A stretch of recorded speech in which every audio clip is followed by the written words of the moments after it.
ஆண்டவராகிய இயேசு கிறிஸ்துவின் நாமத்தினாலே உங்களுக்கு அன்பின் வாழ்த்துக்கள். இந்த நாளிலும் தேவன் நம்மோடு பேசும்படி தேவன் தேடும் உணர்வுள்ள ஒரு மனிதன் யார் என்ற தலையங்கத்தில் இருந்து சில செய்திகளை, ஒரு சில வார்த்தைகளை பார்த்து நாங்கள் இந்த செய்திக்குள்ளே கடந்து செல்வோம். எசேக்கியேல் புத்தகம் 22வது அதிகாரம் 30வது வசனம். எசேக்கியேல் புத்தகம் 22வது அதிகாரம் 30வது வசனம் சொல்கிறது, நான் தேசத்தை அழிக்காதபடிக்கு திறப்பிலே நிற்கவும் சுவரை அடைக்கவும் தக்கதான ஒரு மனுஷனை தேடினேன், ஒருவனையும் காணேன். நான் தேசத்தை அழிக்காதபடிக்கு திறப்பிலே நிற்கவும் சுவரையும் அடைக்கத்தக்கதான ஒரு மனுஷனை தேடினேன், ஒருவனையும் காணேன். இன்றைக்கு பிரியமான சகோதர சகோதரிகளே, தேவனுடைய உள்ளத்தின் பாரம், தேவனுடைய உள்ளத்தின் ஏக்கம், தேவனுடைய உள்ளத்தில் இருக்கிற ஆதங்கங்களை பேசும்படி ஒரு மனிதனை கர்த்தர் தேடுகிறார். ஒரு காலத்தில் இயேசு கிறிஸ்து உலகத்திலே வந்து 3.5 வருடங்கள் இந்த உலகத்தில் ஊழியம் செய்து தேவனுடைய உள்ளத்தின் ஏக்கங்களையும் பெருமூச்சுக்களையும் அப்படியே மனிதர்களுக்கு பிரதிபலித்து தேவனுடைய உள்ளத்தின் ஏக்கங்களை அவர் தீர்த்தார். அவர் தேவனாயிருந்தும் மனுஷ ரூபம் எடுத்து வந்து தன் வேலையை அழகாக செய்தார். இன்றைக்கு தீர்க்கதரிசிகளை, மேய்ப்பர்களை, போதகர்களை, சுவிசேஷகர்களை இப்படி அவர் தேடுகிறார்.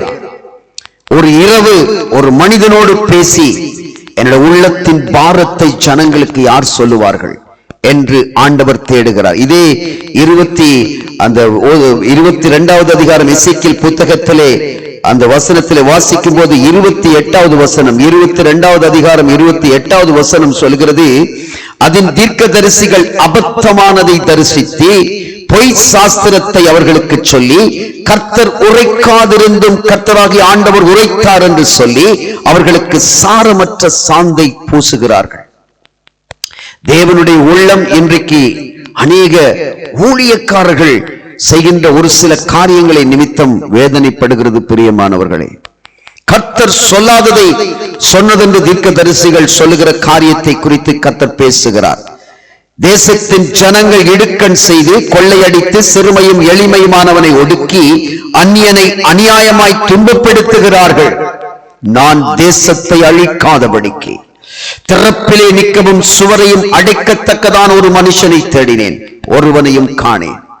இன்றைக்கு பிரியமான பிள்ளைகளே, கர்த்தருடைய உள்ளத்தினுடைய ஆதங்கம், கர்த்தருடைய உள்ளத்தினுடைய ஏக்கத்தை ஒரு மனுஷன் புரிந்து கொள்ள வேண்டும் என்று கர்த்தர் விரும்புகிறார். அவர் ஒரு மனிதனோடு பேச விரும்புகிற ஒரு தேவன். அவர் ஒரு மனுஷனோடு பேசி தன் உள்ளத்தை அப்படியே அந்த மனிதனிடத்தில் சொல்ல விரும்புகிற ஒரு தேவன். அதனால்தான் ஆணித்தரமா இந்த வார்த்தையை நீங்கள் கேட்கும்படி அவர் விரும்புகிறார். வாசிப்போம். ஓசியா புத்தகத்திலே 14வது அதிகாரம் 9வது வசனம் சொல்லுகிறது. ஓசியா புத்தகம் 14வது அதிகாரம் 9வது வசனம் சொல்லுகிறது, இவைகளை உணரத்தக்க ஞானம் உள்ளவன் யார்? இவைகளை உணரத்தக்க ஞானம் உள்ளவன் யார்? இவைகளை கிரகிக்கத்தக்க புத்தி உள்ளவன் யார்? கர்த்தருடைய வழிகள் செம்மையானவைகள், நீதிமான்கள் அவைகளில் நடப்பார்கள், பாதகரோ என்றால் அவைகளில் இடறி விழுவார்கள். இந்த வசனத்தை நாங்கள் தியானிக்க போகிறோம். பிரியமான பிள்ளைகளே, இவைகளை உணரத்தக்க, எவைகளை உணரத்தக்க? முதலாவது காரியம், எவைகளை உணரத்தக்க ஞானம் உள்ளவன் யார்? இரண்டாவது காரியம், எவைகளை கிரகிக்கத்தக்க புத்தி உள்ளவன் யார்? இரண்டாவது காரியம். மூன்றாவது காரியம், நீதிமான்கள் எவைகளில் நடப்பார்கள்? மூன்றாவது காரியம். நான்காவது காரியம், பாதகரோ என்றால் எவைகளில் இடறி விழுவார்கள்? இந்த காரியங்களை குறித்து நாங்கள் சற்று தேவனுடைய சமூகத்தில் இந்த வார்த்தைகள் மூலம் நாங்கள் தியானிப்போம். வாசிப்போம். ஆதியாகம புஸ்தகத்தின் 1வது அதிகாரம் 26வது வசனம், 27வது வசனத்தை, 28வது வசனத்தை நாங்கள் வாசிக்கும் போது, ஆதியாகம புஸ்தகம் 1வது அதிகாரம் 26, 27, 28வது வசனத்தை, இந்த வசனங்களை வாசிக்கும் போது தேவன் ஒரு மனுஷனை சிருஷ்டித்தார். எல்லா உயிரினங்களையும் அவர் சிருஷ்டிக்கும் போது அவர் தான் தம் வார்த்தையினால சொல்ல சொல்ல சொல்ல எல்லாம் சிருஷ்டிக்கப்பட்டது பிரியமானவர்களே. ஆனால் ஒரு மனிதனை அவர் சிருஷ்டிக்கும் போது, ரொம்ப கவனமாய் கேளுங்கள், ஒரு மனுஷனை அவர் சிருஷ்டிக்கும் போது தன் கையினால் அந்த மனுஷனை சிருஷ்டித்தார். அவனை தேவ சாயலாக சிருஷ்டித்தார், தம்முடைய ரூபத்தின்படி சிருஷ்டித்தார். இன்றைக்கு பிரியமான சகோதர சகோதரிகள், மனிதர்களாய் நாங்கள் பிறந்திருப்பது நாங்கள் கொடுத்திருக்கிற பெரிதான ஒரு பாக்கியம். புல்லுகள், செடிகள், மிருகங்கள், மலைகள், குன்றுகள், ஏரிகள், ஆறுகள் இல்லது வேற ஏதோ ஒரு சிருஷ்டியாய் நாங்கள் சிருஷ்டிக்கப்படாமல் மனிதனாய் சிருஷ்டிக்கப்பட்டது நாங்கள் கொடுத்த பாக்கியம். இந்த மனிதனை தன்னுடைய சாயலாக அவர் சிருஷ்டித்து தன்னுடைய கரத்தினால் அவர் சிருஷ்டித்தார். மனிதன் மேல தன்னுடைய சுவாசத்தை ஊதி, நாசியில சுவாசத்தை ஊதி அவனை மனுஷ ஜீவ ஆத்துமாவாய் மாற்றினார். இதுதான் ஆதியாகம புஸ்தகத்திலே 26வது 27 28வது வசனங்கள் சொல்லுகிறது. மனிதனை அவனை ஒரு ஜீவ ஆத்துமாவாய் சிருஷ்டித்தார். ஆதியாகமம் 2வது அதிகாரத்தில் 8வது வசனத்தை வாசிக்கும் போது, தேவன் கர்த்தர், தேவனாகிய கர்த்தர் கிழக்கே ஏதேன் என்னும் ஒரு தோட்டத்தை உண்டாக்கி தாம் உருவாக்கின மனுஷனை அதிலே வைத்தார். ஏதேன் என்றால் ஒரு ஆசீர்வாதமான ஒரு இடம். ஏதேன் என்றால் செழிப்புள்ள ஒரு இடம். எல்லா ஆசீர்வாதங்களும் அடங்கிய இடம் ஏதேன் தோட்டம். அப்படி ஒரு தோட்டத்தை உண்டாக்கி அதிலே தான் உருவாக்கின அந்த மனுஷனை அவர் ஆசையோடு வைத்தார். ஏன் வைத்தார் தெரியுமா? இவன் என் உள்ளத்தின் பாரத்தை அறிந்து கொள்ளுவார், இவன் என்னுடைய உள்ளத்தில் இருக்கிற ஏக்கத்தை புரிந்து கொள்வார். ஒரு தகப்பனாய் ஒரு மகனை நான் சிருஷ்டிக்கிறேன், இவன் என் வேலையை செய்வான் என்று நம்பி அவனை அந்த ஏதேன் தோட்டத்திலே அவர் வைத்தார். பிரியமானவர்களே, எல்லா ஆசீர்வாதங்களும் உள்ள ஒரு தோட்டத்தில் கொண்டு போய் அந்த மனுஷனை அவர் வைக்கிறார். அவர் தாம் நம்பி இருக்கிற தன் உள்ளத்தை அவனுக்குள்ளே நாசியிலே சுவாசமாய் ஊதினார். மனுஷனை அவர் வைத்த இடம் ஏதேன் தோட்டம். அவர் தம் பிள்ளைகளை அழகு பார்க்கிற ஒரு தெய்வம். யாரா இருந்தாலும் நீங்கள் இந்த வார்த்தையை கேட்டுக்கொண்டிருக்கிற பிள்ளைகள், அவர் தன் பிள்ளைகளை அழகு பார்க்கிறவர், அழகு பார்ப்பார். எந்த மனுஷன் அழகு பார்ப்பார் தெரியுமா? அவருக்கு பிரியமான வேலைகளை செய்கிறவர்களை, அவருடைய சத்தத்தை கேட்கிறவர்களை, அவருடைய உள்ளத்தை புரிந்து கொள்கிறவர்களை. அவருடைய உள்ளத்தில் இருக்கிற ஏக்கம் அந்த மனிதனுக்கு தெரிய வேண்டும். உதாரணமாக சொல்ல போனால், இன்றைக்கு யுத்தங்களையும் யுத்தங்களின் செய்திகளையும் நாங்கள் கேள்விப்படுகிறோம். பயங்கரமான கொள்ளை நோய் ஒரு காலத்தில் வந்து முடிந்து வந்திருக்கிறது. பஞ்சங்கள் தொடங்க போகிறது. தேசங்களை சுற்றி பாவங்கள் நெருங்கி நிற்கிறது. 3ஆம் உலக யுத்த போர் அதி சீக்கிரத்தில் ஆரம்பிக்க இருக்கிறது. யார் இந்த காரியங்களுக்காக ஜெபிக்கிறீங்க? இந்த காரியத்துக்காக எவன் திறப்பிலேன் என்று கர்த்தரிடத்தில் பாரத்தோடு ஜெபிக்கிறீங்க? ஒரு ஆத்துமா அழிந்து போகக்கூடாது ஆண்டவரே, ஒரு ஆத்துமா அநியாயமாய் போகக்கூடாது ஆண்டவரே, தேசத்தின் மேல உங்களோட கோபம் வரக்கூடாது ஆண்டவரே. இப்படி யாராகிலும் பாரத்தோடு தேவனுடைய உள்ளத்தை அறிந்து ஜெபிக்கிறீங்களா? மந்திரவாதிகள், யெகோவா விட்னஸ் என்று சொல்லப்படுகிற பிசாசுடையவர்கள், இன்னும் அநேக விதமான அசுத்தங்களை நடப்பிக்கிறவர்கள், காம விகாரங்கள், விபச்சாரங்கள், ஹோமோசெக்சுவல் பாவங்கள், தேசங்களை ஆட்டி படைக்கிற பொல்லாத சாத்தானுடைய கிரியைகளை நடப்பிக்கிற அந்த அசுத்தங்களுக்கு விரோதமாய் நீங்க முழங்கால நின்று உங்களால ஜெபிக்க முடியுமா? முழங்கால நின்று பாரப்பட முடியுமா? தேவ சமூகத்தில் உங்களை அர்ப்பணிக்க முடியுமா? அந்த மனிதனைத்தான் கர்த்தர் தேடுகிறார். அந்த மனிதனைத்தான் செழிப்பான ஒரு இடத்தில் ஆண்டவர் வைப்பார். அழகு பார்க்கிற தேவன், உயர்ந்த ஸ்தானங்களை கொண்டு போய் வைக்கிற தேவன் அவர். மனிதர்கள் எப்பவுமே எதிர்த்துத்தான் நிற்பார்கள். மனிதர்கள் அவதூறுகளைத்தான் சொல்லுவார்கள். மனிதர்கள் ஒரு மனிதனை இன்னொரு மனிதனை உயர விடமாட்டார்கள். நண்டுகளை போல இழுத்து கீழே விழுத்தத்தான் பார்ப்பார்கள். ஆனால் கர்த்தருக்காக வைராக்கியமாய் செயல்படுகிற மனிதனை கர்த்தர் அவன் தலையை உயர்த்துவார். அந்த நாட்கள் வரும். அந்த நாட்களுக்காய் நான் காத்திருக்க வேண்டும். வேத புஸ்தகத்திலே வாசிக்கும் போது பாதகரோ என்றால் எவைகளிலே இடறி விழுவார்கள் என்று வசனத்திலே வாசிக்கும் போது, ஆதாமையும் ஏவாளையும் ஆண்டவர் உருவாக்கி ஏதேன் தோட்டத்திலே கொண்டு வந்து வைத்து, நீங்க எல்லாவற்றையும் நீங்கள் புசிக்கலாம், ஆனால் நன்மை தீமை அறியத்தக்க இந்த கனியை நீங்க புசிக்க கூடாது என்று அவர்களுக்கு ஆண்டவர் சொன்னார்.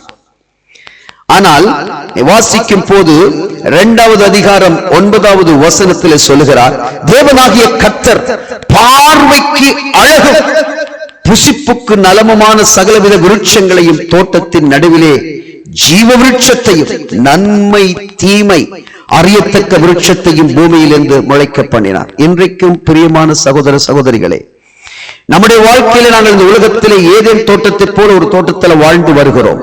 ஆனால் எங்களுக்கு ஆண்டவர் நன்மை எது தீமை எது என்று அழகாக கற்றுக் கொடுத்திருக்கிறார். நாங்கள் தீமையோடு ஒத்து போகக்கூடாது. எப்போதும் நன்மைக்கு ஏதுவான காரியங்களை செய்ய பழகணும். கர்த்தருடைய பிள்ளைகள் நன்மையினால் திருப்தி அடைய வேண்டும். மற்றவர்களுக்கு நன்மை செய்வதில் முந்திக் கொள்ள வேண்டும். நன்மை தீமை இன்னதென்று பகுத்தறியும்படியாக அந்த விருட்சத்தை அவர் வைத்தார். இந்த உலகத்தில் நாங்கள் பாவம் என்கிற அந்த தீமையான விருட்சம் எங்கள் கண்களுக்கு முன்னாகத்தான் இருக்கிறது. அந்த பாவத்தோடு ஒத்து போகிறோமா? பரிசுத்தமான ஜீவியம் ஜீவிக்கிறோமா? பரிசுத்தம் இல்லாமல் ஒரு மனுஷனும் தேவனை தரிசிக்க முடியாது. நீ பரிசுத்தம் இல்லாமல் கர்த்தரை காண முடியாது. நீ பரிசுத்தம் இல்லாமல் தேவனுடைய சத்தம் கேட்க முடியாது. ஒரு பரிசுத்த ஜீவியம், எங்கள் ஆவி ஆத்தும சரீரத்தை ஒடுக்கக்கூடிய ஒரு பரிசுத்த ஜீவியம் எங்கள் வாழ்க்கையில இருக்குமா இருந்தால், ஏதேன் தோட்டத்தில் எல்லா விதமான ஆசீர்வாதமும் கிடைக்கப்பட்ட ஒரு மனிதனா நீங்க வாழுவீங்க. பரிசுத்தமான ஒரு வாழ்க்கை, கர்த்தருக்கு பிரியமான ஒரு பரிசுத்தமான வாழ்க்கை. மனிதருக்கு பாசாங்கு செய்யலாம் பிரியமானவர்களே. நான் ஒரு பரிசுத்தவான் என்று மனுஷர்களுக்கு நாங்கள் நடிக்கலாம், தேவையில்லை. கர்த்தர் பார்க்கிறார். கர்த்தருடைய பார்வைக்கு முன்னாக நான் பரிசுத்தவானா இருக்கிறேனா? என்னுடைய பரிசுத்தம் அவருடைய காரியங்களை வழிகளை திறக்க வைக்கும். அதுதான் வேதத்தில் வாசிக்கிறோம், நன்மை தீமை அறியத்தக்க ஒரு விருட்சத்தை முளைக்க பண்ணினார். இந்த தேசத்திலே நாங்கள் நன்மை தீமை இன்னதென்று நாங்கள் பகுத்தறியும்படி கர்த்தர்களை வைத்திருக்கிறார். எத்தனை விதமான பாவங்களை நாங்கள் இந்த தேசத்தில் பார்க்கிறோம். அருவருக்கப்படத்தக்க காரியங்களை இந்த தேசத்தில் பார்க்கிறோம். கடந்த நாட்களிலே எவ்வளவோ அருவருப்பான ஒரு காரியத்தை இந்த தேசத்திலே செய்தது நிமித்தம் பிசாசினுடைய தலை இந்த தேசத்திலே வெளிப்பட்டதை நாங்கள் பார்க்கிறோம். யார் அதற்காய் ஜெபமணினோம்? யார் அதற்காய் கடிந்து கொண்டோம்? தேசம் கர்த்தருடையது. இந்த தேசத்தில் எங்களை வைத்திருந்தால் இந்த தேசத்தை குறித்த பக்தி வைராக்கியம் எங்களுக்கு இருக்க வேண்டும். இந்த தேசத்தில் எத்தனை விதமான மந்திரவாதிகள் பிணிசூரியக்காரர்கள் கிரியை செய்கிறார்கள். எல்லாம் எங்க கரத்தில் நாங்கள் சொல்ல அது கட்டப்படும். அந்த அதிகாரத்தை கர்த்தருக்கு வைத்திருக்கிறார்.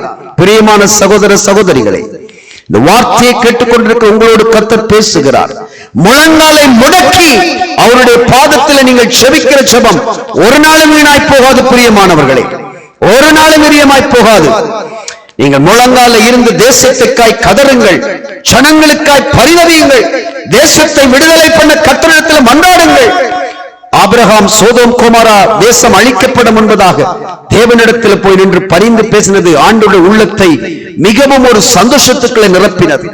ஐயோ, இந்த தேசத்துக்காய் ஆபிரகாம் பரிந்து பேசுகிறானே, இந்த ஒரு மனிதனாவது இந்த தேசத்துக்காய் பரிந்து பேசுகிறானே என்ற உள்ளம் அவருக்குள்ள மிகவும் சந்தோஷத்தை கொண்டு வந்தது. பிரியமானவர்களே, உலகத்தை குறித்து, உலகத்தில் இருக்கிற எல்லா தேசங்களை குறித்து, எந்த ராஜாக்களை குறித்து நாங்கள் ஜெபிக்கிற ஜெபம் பரலோகத்தை போய் எட்டும். பிரியமானவர்களே, ஜெபம் மின்னலை விட வேகமானது.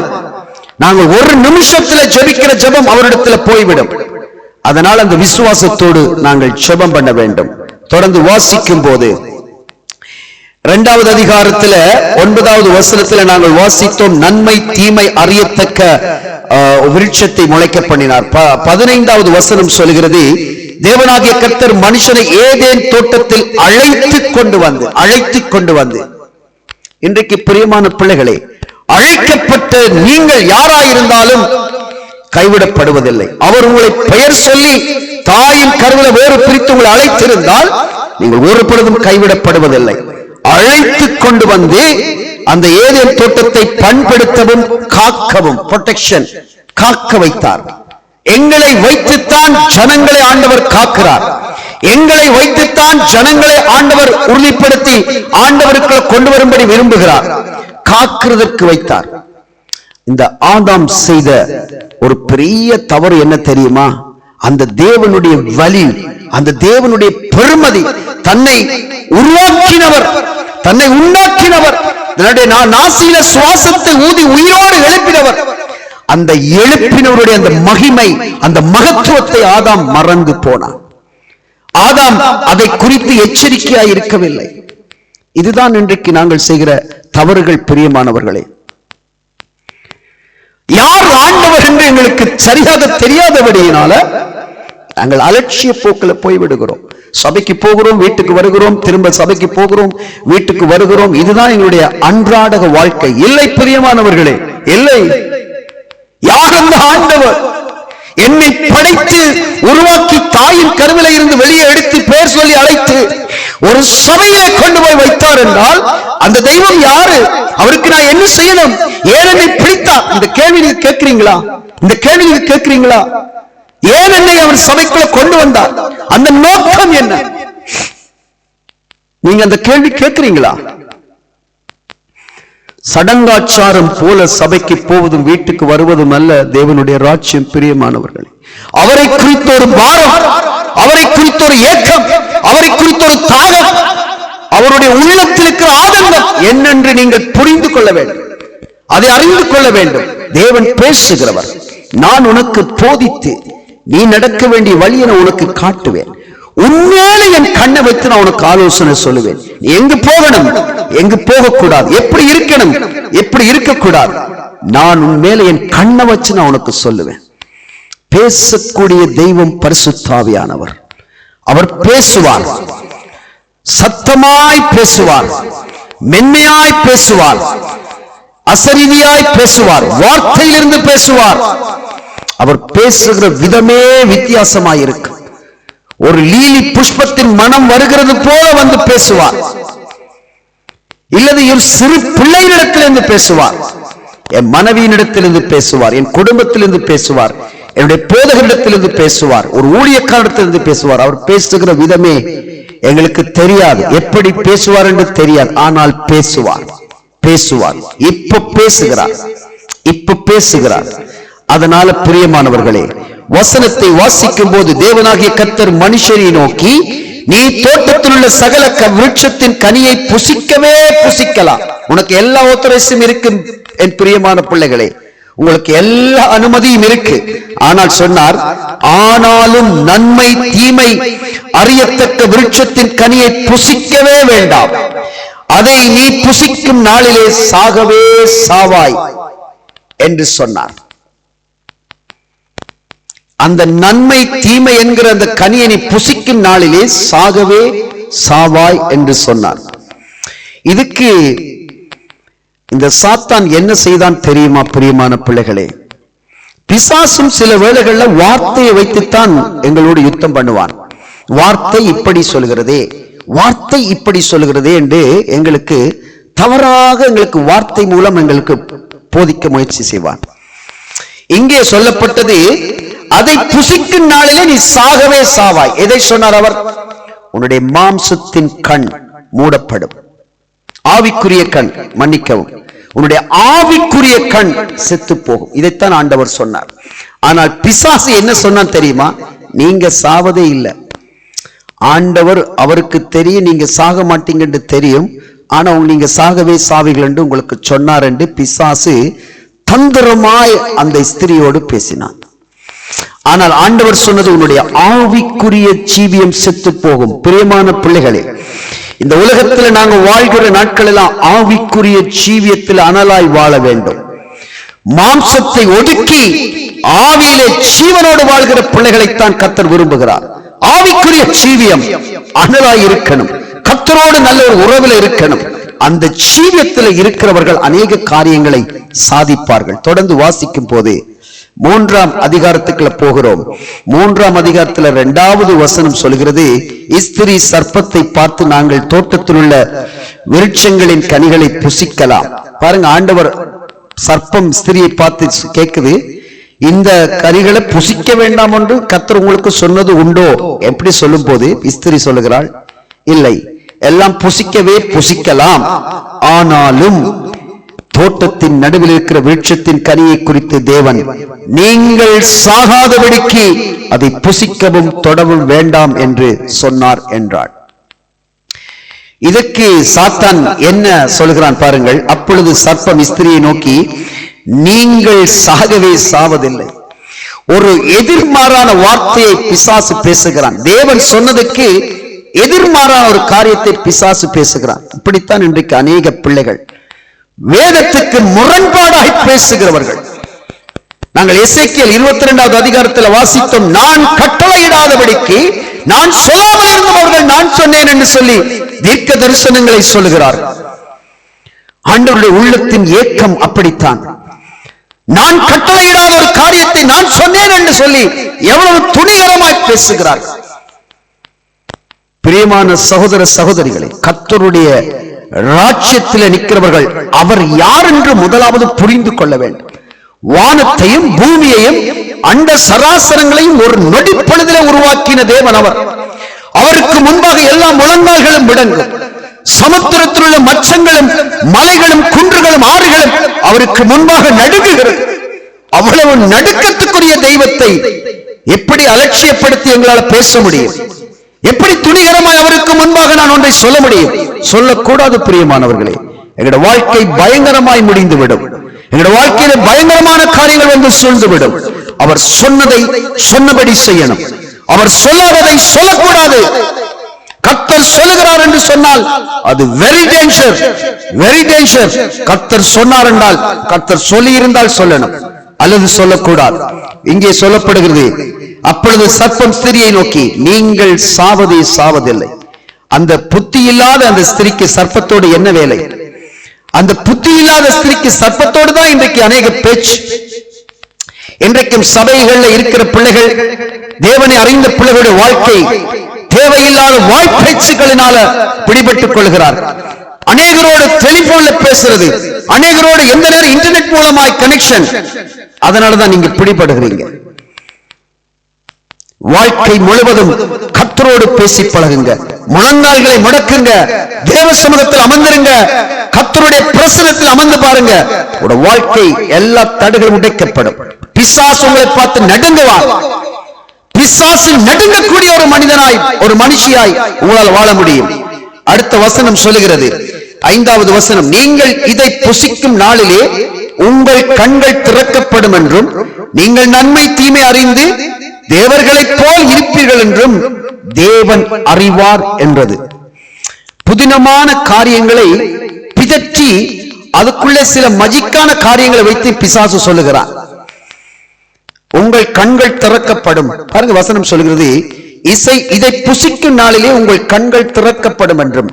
அவன் சொன்ன காரியத்திலே எந்த கண் திறக்கப்படும் தெரியுமா? உன்னுடைய மாம்சத்தின் கண் திறக்கப்படும்.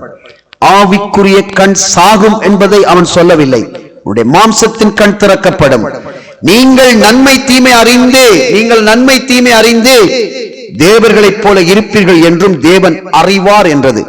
6வது வசனம், அப்பொழுது ஸ்திரியானவள் அந்த விருட்சம் புசிப்புக்கு நல்லதும் பார்வைக்கு இன்பமும் என்று கண்டு அதை கனியை பறித்து புசித்து தன் புருஷனுக்கும் கொடுத்தாள், அவனும் புசித்தான். புத்தி இல்லாத ஒரு புருஷன். ஸ்திரீ ஒரு காரியத்தை தவறாய் செய்கிறாள் என்று தெரிந்திருந்துமே அதை பறித்து அவள் கொடுக்கும் போது இவனும் புசிக்கிறான். ஆனால் பிரியமான சகோதர சகோதரிகளே, ஆதாமினிடத்தில் தான் ஆண்டவர் சொன்னார், நீ இதை புசிக்கும் நாளிலே சாகவே சாவாய் என்று ஆதாமினிடத்தில் சொன்னார். அப்போ இந்த ஆதாம் இந்த சரியான ஒரு ஆதாமா இருந்தால் இந்த ஸ்திரீனிடத்தில் இதை குறித்து அழகாக விளங்கப்படுத்தி இருக்க வேண்டும். இன்றைக்கும் இந்த உலகத்தில் நாங்கள் வாழ்கிற நாட்களில் எங்களுக்கு தெரிந்திருக்க வேண்டும், எங்களுடைய ஆவிக்குரிய கண்ணை மறைக்கிற காரியங்களிலே நாங்கள் வாழக்கூடாது, நாங்கள் நுழையக்கூடாது. எங்களுடைய ஆவிக்குரிய கண்கள் மூடப்படுகின்ற காரியங்களோட வாழ்க்கை திணிக்கப்படக்கூடாது என்று நாங்கள் முயற்சி பண்ண வேண்டும். எங்களுடைய மாம்சத்தின் கண்ணை நாங்கள் மூட வேண்டும். இச்சையானது கற்பம் தரித்து அது என்னத்தை பிறப்பிக்கும்? இச்சையானது கற்பம் தரித்து அது பாவத்தை பிறப்பிக்கும். பாவம் பூரணமாகும் போது அது மரணத்தை பிறப்பிக்கும். ஒரு இச்சை எங்களுடைய வாழ்க்கையில் வரும்போது நாங்கள் அதை கற்பனை தெரிய வேண்டும். அது கற்பமாகி பாவமாகும் போது கூட அங்கேயாவது தப்பலாம், அங்கேயாவது நாங்கள் தப்புறதுக்கு வழி இருக்கு. தேவனிடத்துல போய் சரண்டர் பண்ணி விட வேண்டும் பிரியமானவர்களே. அது செய்யாத வரைக்கும் நாங்கள் தப்பித்துக் கொள்ள முடியாது. அப்பொழுது அவர்கள் இருவருடைய கண்களும் திறக்கப்பட்டது. அவர்கள் அந்த கனியை புசித்த உடனே 2 பேருடைய கண்களும் திறக்கப்பட்டது. அவர்கள் தாங்கள் நிர்வாணிகள் என்று அறிந்து, இதுதான் நாங்கள் கற்றுக்கொள்ள வேண்டிய காரியம். நான் ஒரு நிர்வாணியாய் இருக்கிறேன் என்று எப்படி எனக்கு தெரியும்? என்னுடைய மாம்சத்தின் கண் திறக்கப்பட்டதுனால. என்னுடைய மாம்சத்தின் கண் மூடப்படும் வரைக்கும் நான் ஆவிக்குரிய ஒரு மனிதனாய் வாழ்ந்து கொண்டிருப்பேன். என்னுடைய ஆவிக்குரிய கண் மூடப்பட்டு என்னுடைய மாம்சத்தின் கண் திறக்கப்பட்டால் நான் இந்த உலகத்துக்கு ஒத்த வேஷம் தரிப்பேன். உலகத்தின் பாவங்களோடு நான் திரிவேன். உலகத்தின் பாவங்களை நான் விரும்புவேன். உலகத்தின் பாவ இச்சைகள் தான் எந்த நேரமும் எங்கள் இருதயத்தை தூண்டிக்கொண்டே இருக்கும். பாவத்தோடு ஒத்து போகக்கூடாது பிரியமான பிள்ளைகளே. பாவத்தை விட்டு வெளிவிலகுங்கள். பாவத்தில் ஜீவிக்கிறவர்கள் மனம் திரும்புங்கள். கர்த்தருடைய சமூகத்தில் அர்ப்பணியுங்கள், தாழ்மைப்படுங்கள், விட்டுக் கொடுத்து வாருங்கள், மன்னிப்பு கேளுங்கள் ஆண்டவர்கிட்ட. 2 பேரும் நிர்வாணிகளானார். அநேகருக்கு முன்பாக அப்படி ஒரு சூழ்நிலைக்கு நாங்கள் வருவதற்கு முன்பதாக கர்த்தரிடத்தில் மனம் திரும்பி விட வேண்டும். வேதத்தை வாசிக்கும் போது, தொடர்ந்து வாசிக்கும் போது 8வது வசனம் சொல்லுகிறது, தேவனாகிய கர்த்தர் கிழக்கே ஏதேன் என்னும் ஒரு தோட்டத்தை உண்டாக்கி தாம் உருவாக்கின மனுஷனை அந்த இடத்துல வைத்திருந்ததுனால அந்த இடத்துல அவர் பாவத்துக்கு அவர்கள் அந்த கண்கள் திறக்கப்பட்டதுடன் அவர்கள் என்ன நடந்தது என்றால், அவர்கள் தாங்கள் நிர்வாணிகள் என்று அறிந்து அத்தி இலைகளை தைத்து தங்களுக்கு அரைக்கட்சிகளை உண்டு பண்ணினார்கள். பிரியமானவர்களே, எங்களுக்கு நாங்களே உடைகளை உண்டு பண்ண வேண்டிய சூழ்நிலை. அதற்கு முன்பு கர்த்தர் தான் அவர்களை மறைத்திருந்தார். கர்த்தர் தான் அவர்கள் ஒருவருக்கொருவர் வெட்கப்படாதபடி இருக்கும்படி ஆவிக்குரிய வாழ்க்கைக்குள்ளே வைத்திருந்தபடினால் அந்த ஆவிக்குரிய ஆடை அவர்களை மூடியிருந்தது. பிரியமான சகோதர சகோதரிகளே, என்றைக்கும் தேவ சன்னிதானத்திலே இருக்கிற நாங்கள், தேவனுடைய சித்தத்துக்கு விரும்புகிற இருதயத்தை கொண்டிருக்கிற நாங்கள், தேவனுடைய விருப்பத்துக்கு மாறாக எந்த ஒரு காரியத்தை நாங்கள் செய்யக்கூடாது என்று தீர்மானம் பண்ண வேண்டும். பிரியமானவர்களே, எந்த ஒரு மனுஷனும் அவர் இருதயத்தை அறிந்தவனாய், அவர் உள்ளத்தின் உணர்வுகளை புரிந்தவனாய் இருக்கிறாரோ அவர்களை அவர் அழகு பார்க்கிற ஒரு தெய்வம். அவர் அழகு பார்க்கிறவர். அப்படி இருந்தும் மனுஷர்களுக்கு ஒருவேளை அப்படிப்பட்டவர்களை இனம் காண்பது அரிதாயிருக்கு. ஒருவேளை எங்களை பார்க்கிறவர்கள் இவனா இவனா என்று சொல்லி அவர்கள் எங்களை சரியாக இனம் புரிந்து கொள்ள மாட்டார்கள். அது அரிதாயிருக்கும். ஆனாலும் தேவன் தாம் அழைத்தவர்களை, தாம் தெரிந்து கொண்டவர்களை உயரத்தில் வைத்து அழகு பார்ப்பார். உன்னதங்களிலே கொண்டு போய் அழகு பார்ப்பார். எப்படி அழகு பார்ப்பார் தெரியுமா? அவன் ஒரு வைராக்கியமாய் இருக்க வேண்டும்.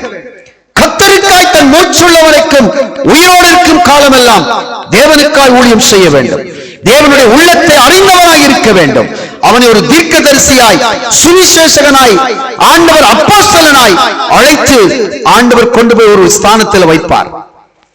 அதுக்கு காத்திருக்க வேண்டும். பிரியமானவர்களே, ஆதாமை ஏவாளை போல அவசரப்பட்டு சாத்தானுடைய சத்தத்துக்கு செவி சாய்த்து இழந்து விடக்கூடாது. அந்த அழைப்பையும் தெரிந்து கொள்ளுதலையும் நாங்கள் ஒருபோதும் இழந்து விடக்கூடாது. தேவன் தேடுகிற உணர்வுள்ள ஒரு மனிதன் யார் என்ற தலையங்கத்தில் இருந்து இந்த வார்த்தையை கேட்கிறோம். அந்த வார்த்தைக்கு கொடுக்கப்பட்ட மூல வசனம், நான் தேசத்தை அழிக்காதபடிக்கு திறப்பிலே நிற்கவும் சுவரையும் அடைக்கத்தக்க ஒரு மனுஷனை தேடினேன், ஒருவனையும் காணேன் என்ற மூல வசனத்தை ஆண்டவர் கொடுத்தார். இதில் நாங்கள் வாசித்தோம், எவைகளை உணரத்தக்க ஞானமுள்ள ஒரு மனிதன், எவைகளை கிரகிக்கத்தக்க புத்தியுள்ள மனுஷன், நீதிமான்கள் எவைகளில் நடப்பார்கள், பாதகர் எவைகளில் இடறி விழுவார்கள். இந்த கேள்விகளுக்கு பதிலை நாங்கள் பார்த்தோம். ஆதாம் ஏவாள் செய்த முட்டாள்தனமான காரியத்தை நிமித்தம் அவர்கள் இடறி விழுந்தார்கள். ஆண்டவர் அவர்கள் மேல மிகுந்த கோபம் அடைந்தார். ஆனாலும் பிரியமான சகோதர சகோதரிகளே, ஆதாம் ஏவாள் செய்த பாவத்து நிமித்தம் ஆதாமையும் ஏவாளையும் ஆண்டவர் கொன்று போடவில்லை. பிரியமானவர்களே, அவர் அந்த குளிர்ச்சியான பகல்ல குளிர்ச்சியான வேளையில இறங்கி வந்து என்ன கேட்டார் தெரியுமா? ஆதாமே, ஆதாமே, நீ எங்கே இருக்கிறாய்? இப்படித்தான் ஆண்டவர் இன்றைக்கு எங்களை பார்த்து, ஒருவேளை எங்களுடைய வாழ்க்கை ஆண்டவருக்கு பிரியமில்லாமல் இருந்தால் இப்போதும் உங்களை பார்த்து ஆண்டவர் என்ன கேட்கிறார் தெரியுமா? நீ எங்கேப்பா இருக்கிறாய்? நீ எங்கே இருக்கிறாய்? நீ எங்கே இருக்கிறாய்? ஆதாம் சொன்னான், ஆண்டவரே மன்னித்துக் கொள்ளுங்கள். ஆண்டவர் சொன்னார், ஆதாம் சொன்னான், உம்முடைய ஆண்டவரே பிரசன்னத்துக்கு விலகி நான் தோட்டத்துக்குள்ளே ஒளித்துக் கொண்டிருக்கிறேன். ஆண்டவர் ஒரு மனிதனோடு கிட்டி வரும் போது, ஆண்டவரோடு ஒரு மனிதன் இருக்கும் போது அந்த பிரசன்னம் அவனை பாதுகாக்கும். அந்த பிரசன்னம் அவனை மூடிக்கொள்ளும். அவன் ஒளித்துக் கொண்டிருக்க வேண்டிய அவசியம் இல்லை. எங்கே ஒரு மனிதன் ஆண்டவருடைய பிரசன்னத்துக்கு விலகிறானோ அங்கே ஒளித்துக் கொள்ள வேண்டிய சூழ்நிலை உண்டாகும். ஒளித்துக் கொள்ள வேண்டிய சூழ்நிலை உண்டாகும். தோட்டத்தின் விருட்சங்களுக்குள்ள போய் ஒளிக்கிறார்கள். இப்படித்தான் உலகத்திலேயே நாங்கள் மனுஷங்களுக்கு பயந்து ஒளிந்து ஓட வேண்டும். அங்கிருந்து இங்கு ஓட வேண்டும், இங்கிருந்து அங்கு ஓட வேண்டும். ஏன் தெரியுமா? கர்த்தருடைய அந்த பாதுகாப்பின் பிரசன்னம் இல்லை. ஜெபம் பண்ணுங்கள், ஜெபம் பண்ணுங்கள், ஜெபம் பண்ணுங்கள். கர்த்தரோடு நேரத்தை செலவழியுங்கள். யாரோடும் பேசாதிருங்கள், எந்த மனுஷனோடும் பேசாதிருங்கள். கர்த்தரோடு மாத்திரம் பேசி பாருங்கள். வாழ்க்கை ஆசீர்வாதமாயிருக்கும். வாசிக்கும் போது ஓசியா புத்தகத்தின் 14வது அதிகாரம் 2வது வசனம் சொல்கிறது, வார்த்தைகளை கொண்டு கர்த்தரிடத்தில் திரும்புங்கள். அவர்கள் செய்த தவறை வைத்து ஆண்டவர் சொல்கிற காரியம் என்ன தெரியுமா? வார்த்தைகளை கொண்டு கர்த்தரிடத்தில் திரும்புங்கள். வேத புஸ்தகத்தை எடுத்து வாசிக்கிறீங்களா? அந்த வார்த்தையில உங்களோடு கர்த்தர் பேசுகிறாரா? ஒப்பு கொடுங்க. ஆண்டவரே, இந்த வார்த்தைக்கு நான் என்னை அர்ப்பணிக்கிறேன், இந்த வார்த்தைக்கு என்னை சரண்டர் பண்ணுகிறேன், ஆண்டவரே நான் விட்டுக் கொடுக்கிறேன், இந்த வார்த்தையின்படி நான் என்னை வாழ ஒப்புக் கொடுக்கிறேன் என்று சொல்லி வார்த்தையின்படி கர்த்தரிடத்தில் திரும்புங்கள். இஸ்ரவேலே, நீ வெறும் பேச்சினால் திரும்பாதே, தேவனுடைய வார்த்தையை கொண்டு கர்த்தரிடத்தில் திரும்பு. தேவனுடைய வார்த்தையை கொண்டு கர்த்தரிடத்தில் திரும்பு. பாவ மன்னிப்பு ஜெபம் செய்யுங்க. வசனத்தை வாசிக்கும் போது 14வது அதிகாரம் 2வது வசனம் சொல்லுகிறது, வார்த்தைகளை கொண்டு கர்த்தரிடத்தில் திரும்புங்கள், அவரை நோக்கி. மனுஷரை பார்க்காதீங்க, அவரை நோக்கி பாருங்க. உன் வீட்டு கதவை பூட்டுங்க. உன் அறை வீட்டு கதவை பூட்டி அந்தரங்கத்தில் இருக்கிற பிதாவை நோக்கி, பரலோகத்தில் இருக்கிற தேவனை நோக்கி மன்றாடு. வீட்டு அறை கதவு, இந்த இருதயமாகிய கதவு க்ளோஸ் பண்ணப்பட வேண்டும். நானும் ஆண்டவரும் பேசும்போது வேறு சத்தம் எனக்கு வரக்கூடாது. இந்த இருதயத்தில் நானும் கர்த்தரும் உறவாட வேண்டும். என் காது பூட்டப்பட வேண்டும். அமைதியாய் கர்த்தரோடு பேச வேண்டும். அந்த அசரீதியான சத்தத்தை கேட்கும்படி பேச வேண்டும். உன் அறை கதவு, இந்த இருதயமாகிய கதவு, அதை பூட்டு. அந்தரங்கத்தில் இருக்கிற பிதாவை நோக்கிப்பார். வசனம் சொல்கிறது, அவரை நோக்கி, தேவரீர் எல்லா அக்கிரமத்தையும் நீக்கி எங்களை தயவாய் அங்கீகரித்துக் கொள்ளும். அப்பொழுது நாங்கள் எங்கள் உதடுகளின் காளைகளை செலுத்துவோம். அதாவது உதடுகளின் பலியாகிய சோத்திரங்களை நாங்கள் உங்களுக்கு செலுத்துவோம். ஆண்டவரே சொல்லுங்க, ஆண்டவரை பார்த்து சொல்லுங்க, எங்களை அக்கிரமத்தை மன்னிங்க, எங்க பாவத்திலிருந்து விடுதலை ஆக்குங்க. தேவன் தேடுகிற உணர்வுள்ள ஒரு மனிதனை அவர் தேடிக்கொண்டிருக்கிறார். அந்த அக்கிரமம், அந்த பாவம், அந்த தேவனை விட்டு விலகி போன அந்த சூழ்நிலையில் இருக்கிற பிள்ளைகளை தயவு செய்து மனம் இறங்கி அவரிடத்தில் இறங்கி வாருங்கள். மனம் மாறி இறங்கி வாருங்கள். அவரிடத்தில் மனம் திரும்புங்கள். பிரியமானவர்களே, அவர் தேடுகிற பாத்திரம் நீங்க, விலை மதிக்க முடியாத சொத்து நீங்க, உங்களை அழகு பார்க்கிற விரும்புகிற தேவன். அவருக்கு முன்பாக உங்களை ஒப்புக் கொடுங்க. அப்படியே வேதத்தை வாசிக்கும் போது சொல்லப்படுகிறது, 14வது அதிகாரம் ஓசியா புத்தகம் 4வது வசனம் சொல்கிறது, அப்படி நீங்கள் மனம் திரும்பி அவரிடத்தில் வரும்போது அவர் என்ன சொல்கிறார் தெரியுமா? நான் அவர்கள் சீர்கேட்டை குணமாக்குவேன், அவர்களை மனப்பூர்வமாய் சிநேகிப்பேன், என் கோபம் அவர்களை விட்டு நீங்கிற்று. அப்படித்தான் பிரியமானவர்களே, எங்கள் மேல இருக்கிற கோபம் அவரை விட்டு விலகிவிடும். ஒரு மனிதன் மன்னிப்பு கேட்டு அவரிடத்தில் சரண்டர் பண்ணி, ஆண்டவரே நான் பாவியாகிய மனுஷன், என் மேல கிருபையாயிரும், நான் பாவியாகிய ஒரு மனுஷன், என் மேல கிருபையாயிரும் என்று சொல்லும் போது அவருடைய இரக்கம் 1000 தலைமுறை மட்டுக்கும் இருக்கிறது. பிரியமானவர்களே, வேதத்தில் வாசிக்கும் போது 14வது அதிகாரம் ஓசியா புத்தகம் 5வது வசனம் சொல்கிறது, நான் இஸ்ரவேலுக்கு பணியை போல இருப்பேன், அவன் லீலி புஷ்பத்தை போல மலருவான், லீபனோனை போல வேரூன்றி நிற்பான் என்று வேதம் சொல்லுகிறது. 6வது வசனம், அவன் கிளைகள் ஓங்கி படரும், அவன் அலங்காரம் ஒலிவ மரத்தினுடைய அலங்காரத்தை போலவும், அவனுடைய வாசனை லீபனோனுடைய வாசனை போலவும், ஆழமான வேரூன்றி நிற்கும் லீபனோனுக்கு அழகான வாசனையை கொடுக்கிற கர்த்தர் சொல்லுகிறார். பிரியமான பிள்ளைகளே, வார்த்தையை, வேதத்தில் உள்ள வார்த்தை ஆழமாய் நுழைவுடைய வாழ்க்கையில ஆவிக்குரிய கனிகள், வாசனைகள் பிரத்யட்சமாய் வீசுவதை காண முடியும். ஆழமாய் தேவனுடைய வார்த்தையை தியானிக்கிற பிள்ளைகளுடைய வாழ்க்கையிலே லீபனோனை போல அந்த வாசனை பிரத்யட்சமாய் வீசும். பிரத்யட்சமாய் அநேகர் மனுஷர்களை காண்பார்கள். ஓ, இந்த மனுஷனை கர்த்தர் இப்படி பயன்படுத்துகிறார்கள் என்று சொல்லி அந்த வாசனை வீசுகிறது அநேக மனுஷர்கள் காண்பார்கள். ஓசியா புத்தகம் கடைசி வசனம் சொல்கிறது, 14வது வசனம் 8வது வசனம் சொல்கிறது, ஒரு வைராக்கியம் என் வாழ்க்கையில வர வேண்டும். என்ன வைராக்கியம் தெரியுமா? இனி எனக்கும் விக்கிரகங்களுக்கும் என்ன என்று எப்ராஹிம் சொல்லுவான். எது விக்கிரகம் பிரியமானவர்களே? நாங்கள் விக்கிரகத்தை ஒரு பொருள் என்று நினைக்கிறோமா? இல்லை பிரியமானவர்களே, கர்த்தருக்கு பிடிக்காததை என் வாழ்க்கையில கொண்டு வந்தால் அது விக்கிரகம்.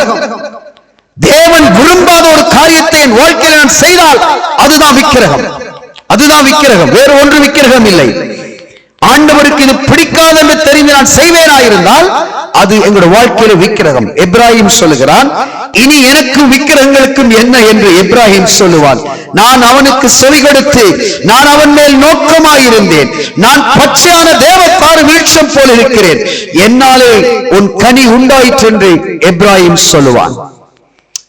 தேவனுக்கு பிரியமான சகோதர சகோதரிகளே, இந்த வார்த்தையை கொண்டு கர்த்தர் என்ன பேசுகிறார் என்று சொன்னான். எந்த ஒரு மனுஷன் தன்னை தாழ்த்தி தேவ சமூகத்தில் அர்ப்பணித்து, ஆண்டவரே நான் உங்களுக்கு முன்பாக நிற்கிறேன், நான் ஒரு பொருட்டென்று நான் என்னை எண்ணவில்லை தகப்பனே, என்னை மன்னியுங்க, என்னுடைய குறைகளை மன்னியுங்க, என்னுடைய குற்றங்களை மன்னியுங்க, ஆண்டவரே நான் உங்களுக்காக வாழ விரும்புகிறேன் என்று சொல்லி எந்த ஒரு மனுஷன் தன்னை அர்ப்பணிக்கிறானோ அந்த மனுஷன் மேல ஆண்டவர் மிகவும் கருசனை உள்ளவராய் காத்திருக்கிறார். கட்டி அணைத்து ஒரு தாய் தேற்றுவது போல அவனை தேற்றுவதற்கு ஆண்டவர் காத்திருக்கிறார். ஒரு தகப்பனை போல தோளில் சுமக்கும்படி ஆண்டவர் காத்திருக்கிறார். ஆண்டவருடைய கண்கள் அந்த பிள்ளை மேல அவ்வளவு இரக்கமாய் இருக்கிறது. 1000 தலைமுறை மட்டும் நான் உங்களுக்கு இறங்குவேன். எப்ப இறங்குவேன்? நாங்கள் ஆண்டவரிடத்தில் சரண்டர் பண்ணும் போது, ஆண்டவரிடத்தில் ஒப்புக் கொடுக்கும் போது, தலைகளை தாழ்த்தி ஆண்டவருடைய சமூகத்தில் ஒப்புக் கொடுத்து, ஆண்டவரே என்னை நான் உங்களை தேடுகிற ஒரு உணர்வுள்ள மனிதனாய் மாற்றுங்கப்பா, உங்களுடைய திறப்பிலே நின்று சுவரை அடைக்கத்தக்க ஒரு மனுஷனாய் என்னை மாற்றுங்க ஆண்டவரே, தேசங்களுக்காய் ஜெபிக்கிற ஒரு மனிதனாய் மாற்றுங்க, ராஜாக்களுக்காய் ஜெபிக்கிற ஒரு மனிதனாய் மாற்றுங்க, தேசத்தின் பாவங்களுக்காய் பரிந்து பேசுகிற ஒரு மனிதனாய் மாற்றுங்க என்று சொல்லி தேவனுடைய சமூகத்தில் ஒப்புக் கொடுத்து நீங்களும் நானுமாய் சேர்ந்து ஆண்டவருடைய சமூகத்தில் ஒரு விசை தலைகளை தாழ்த்தி ஜெபம் பண்ணுவோமா? எங்களை அதிகமாய் நேசிக்கிற எங்கள் பரிசுத்தமுள்ள ஆண்டவரே, இந்த நாளிலும் கேட்ட இந்த வார்த்தைக்காய் நான் ஜெபம் பண்ணுகிறேன். இந்த வார்த்தை மூலம் ஆண்டவரே கர்த்தாவே நீங்கள் இடைப்பட்டபடியினால் நன்றி. உங்களுடைய கிருபை கூட இருந்து ஒவ்வொரு பிள்ளைகளையும் நடத்தும்படியாக இந்த வார்த்தைக்கு கீழ்ப்படிந்து தங்களை அர்ப்பணித்து ஒப்புக் கொடுக்கிற ஒரு பிள்ளைகளையாவது நீங்க கைவிடாதபடி நடத்துங்கப்பா. தேவ சத்தம் கேட்கிற பிள்ளைகளாய் நடத்துங்க. இது ஒரு மனுஷ சத்தம் என்று சொல்லி அலட்சியப்படுத்தாதபடி இது தேவன் பேசின ஒரு சத்தம் என்று சொல்லி யாரெல்லாம் நம்புகிறார்களோ, யாரெல்லாம் கேட்கிறார்களோ அவர்களை மறக்காதபடி ஆசீர்வதிங்க. வாழ்க்கையை வெற்றி சிறக்க பண்ணுங்க. பரிசுத்த ஆவியானவரே, உங்களோட கருத்தில் ஒப்புக் கொடுக்கிறோம். எல்லா துதிகன மகிமையும் உங்கள் ஒருவருக்கு செலுத்துகிறோம். இயேசு கிறிஸ்துவின் நாமத்தினால ஜெபித்து நிற்கிறோம் எங்களுக்கு ஜீவனை கொடுத்த நல்ல பிதாவே. ஆமேன், ஆமேன், ஆமேன். கர்த்தர் உங்கள் ஒவ்வொருவரையும் நிறைவாக நிறைவாக நிறைவாக ஆசீர்வதிப்பார். ஆமேன், ஆமேன், ஆமேன். God bless you.